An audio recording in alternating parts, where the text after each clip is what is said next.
Shadows ఎప్పుడు ఏర్పడతాయి? Okay, లైట్కి ఎదురుగా ఏ ఆబ్జెక్ట్ ఉన్నప్పుడు? ఒపేక్ ఆబ్జెక్ట్ ఉన్నప్పుడు ఏర్పడుతుంది? ఇంకో 2 క్వశ్చన్లు అడుగుతారు. ట్రాన్స్పరెంట్ ఆబ్జెక్ట్ లైట్కి ఎదురుగా వచ్చింది, షాడో ఏర్పడదే? ఏర్పడదు. ఎందుకు ఏర్పడదు?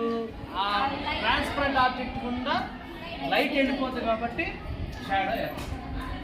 ఇప్పుడు సపోజ్ ఇది ఏ ఆబ్జెక్ట్? ఒపేక్ ఆబ్జెక్ట్కి షాడో ఏర్పడిందా ఏర్పడలేదా? మన మధ్యలో ఎయిర్ ఉంది, అవునా?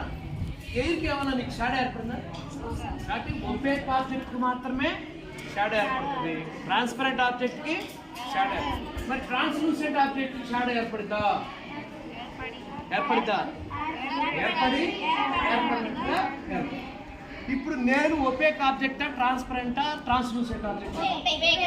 ఓకేనా? నా చేతులు ఇప్పుడు వివిధ రకాల షాడోస్ ఎలా వస్తాయి చూద్దాం.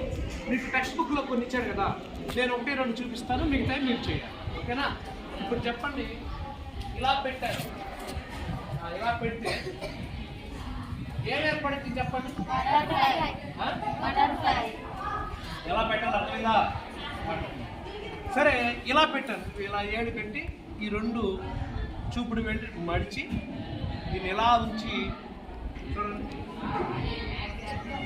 ఏమేర్పడింది? డాగ్ ఏం చేస్తుంది? డాగ్ ఈజ్ బార్కింగ్, అవునా? అలాగా మీరేం చేస్తారంటే రేపు టెక్స్ట్ బుక్ చూసి, నెట్లోకి వెళ్ళి, యూట్యూబ్ చూసి, ఇంకా రకరకాల షేడ్స్ ఎట్లా ఏర్పడుతుంది, ఏ షేడ్స్ ఏర్పడుతుందో మీరు నాకు చూపించారు. ఇది ఓకేనా?